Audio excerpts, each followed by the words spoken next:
নমস্কাৰ মই লীলা দেৱী ঠাণ্ডা অলপ পৰিছে ঠাণ্ডা পৰিলে কিন্তু ভাল লাগে দেই মই কিন্তু গৰমৰ দিনকেইটাতকে ঠাণ্ডা দিনটো ভাল পাওঁ আৰু মানে এইকেইদিন বহুত বিয়া খালো বিয়া খাই এই বিয়া খাই খাই তাৰমানে এই যে মানুহৰ বিয়াবিলাক দেখিলো বিয়াৰ ৰভা দেখিলো দেখি মোৰ মানে নিজৰ বিয়াখনলৈ মনত পৰিছে 1997 চনত 1997 মোৰ বিয়া হৈছিল নলবাৰী জিলাৰ বাটছৰ গাঁৱৰ এটা নিম্নবিত্ত পৰিয়ালত মোৰ জন্ম আৰু তাতে মোৰ বিয়াখন হৈছিল আৰু তেতিয়া মই অগ্ৰদূত কাকতত কাম কৰোঁ আৰু মোৰ বিয়াৰ ৰভাখনৰ কথা আপোনালোকক ক'ব মন গৈছে হে মানে মোৰ বিয়াৰ ৰভাখনৰ কি বাহাদুৰি আছিল তাৰমানে আমাৰ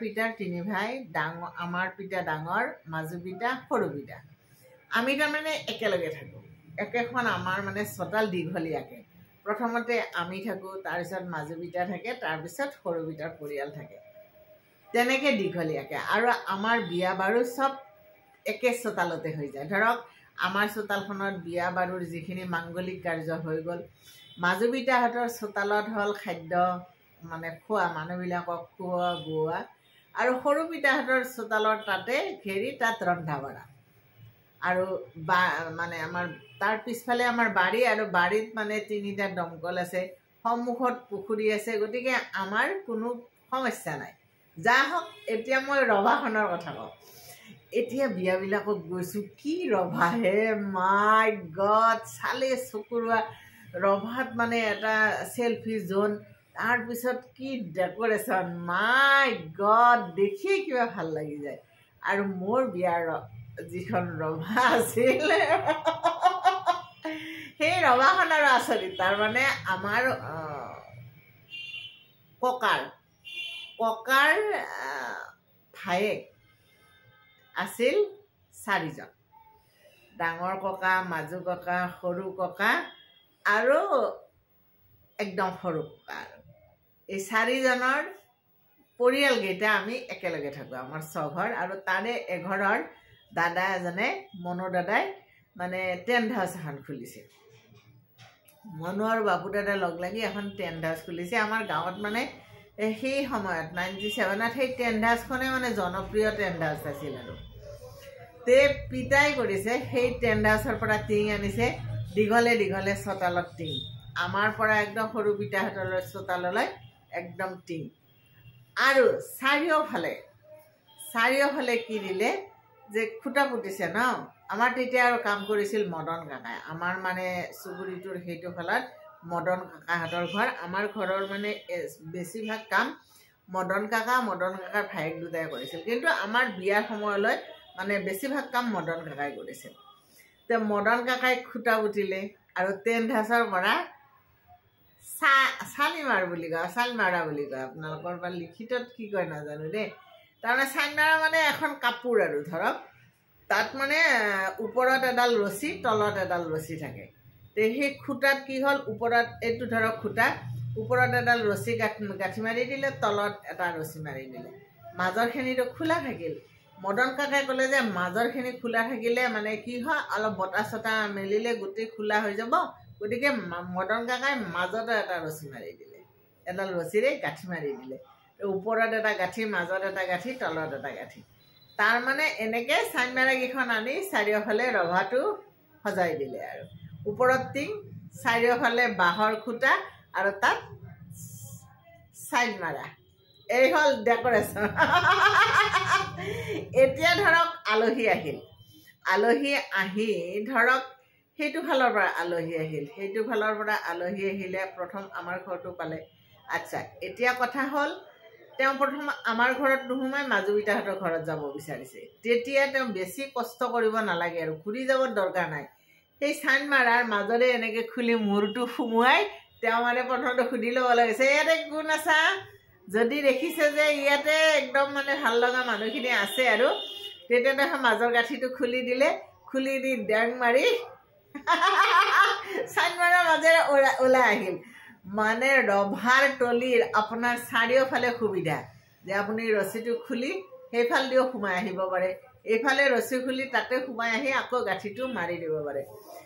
তামাম সুবিধা মানে আমাৰ বিয়াৰ ৰভাৰ যিটো কাৰুকাৰ্য একদম বেলেগ আৰু মজা লগা কাৰুকাৰ্য। আৰু বিয়াৰ গেট আজিকালিৰ আপোনালোকৰ গেটবিলাকত কি হয় একদম টেণ্ট হাউচে ডেকৰেট কৰি দিয়ে, কিন্তু আমাৰ গাঁৱৰ বিয়াৰ গেট আপুনি কি ক'ব, যুৱ সংঘই বিয়াৰ আগদিনাখন গেট লিখিব, তাত স্বাগতম, ৱেলকাম, ৱাও, আৰু কি কালাৰ দি দি লিখিব, মাই গড, কি যুৱ সংঘৰ একদম চাহ, নাৰিকলৰ লাড়ু, পিঠা পনা দি থাকিব লাগিব, যোগান ধৰিব লাগিব।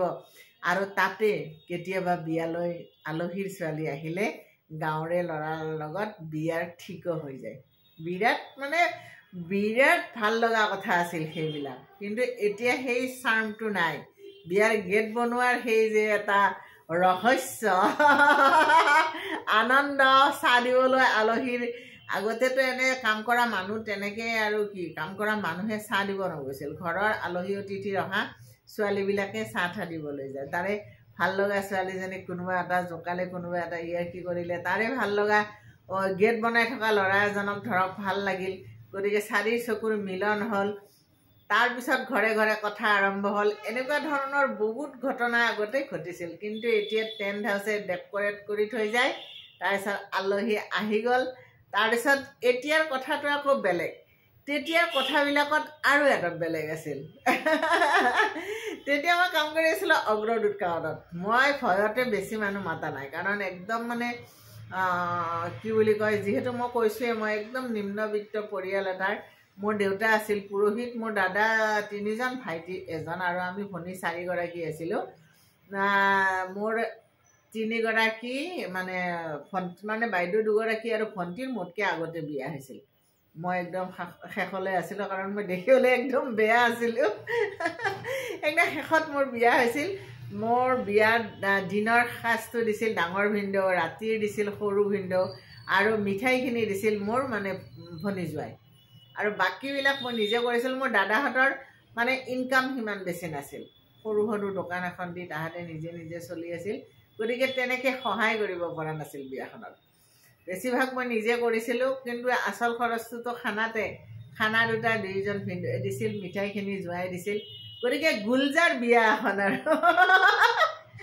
অগ্ৰদূতৰ পৰা কনক চেণ্ডাকা ছাৰ, বাইদেউ, প্ৰাঞ্জল, মামা, এনেকৈ কেইজনমান গৈছিল।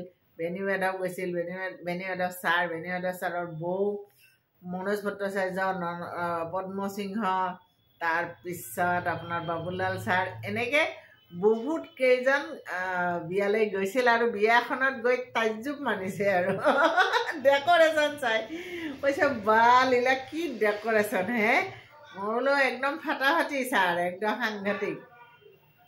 তেনেকৈ বিয়াখন একদম ফূৰ্তিত পাৰ হৈ গৈছিল, মানে একো ধাৰ চাৰ নাই। আমাৰ পিতাই মানে কৈছিল যে ধাৰ কৰিব নালাগে, তোমাৰ যিমানখিনি ইনকাম সিমানখিনিৰে তুমি চলি যাবা, তাত ধাৰ কৰাৰ দৰকাৰ নাই।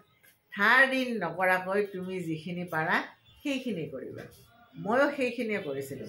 সেই সময়ত অগ্ৰদূতত মানে আপোনাৰ জেনেৰেল ছেক্ৰেটাৰী আছিল সুৰেন্দ্ৰ কুমাৰ দাস। তেতিয়া তাত আমাৰ এটা ছ'চাইটি আছিল।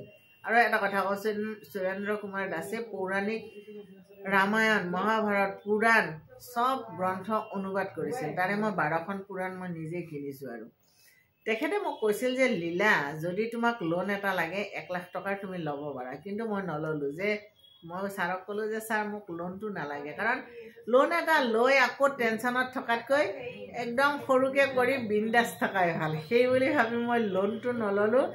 একদম সৰুকৈ বিয়াখন পাতিলোঁ, একদম মানে গুলি আৰু।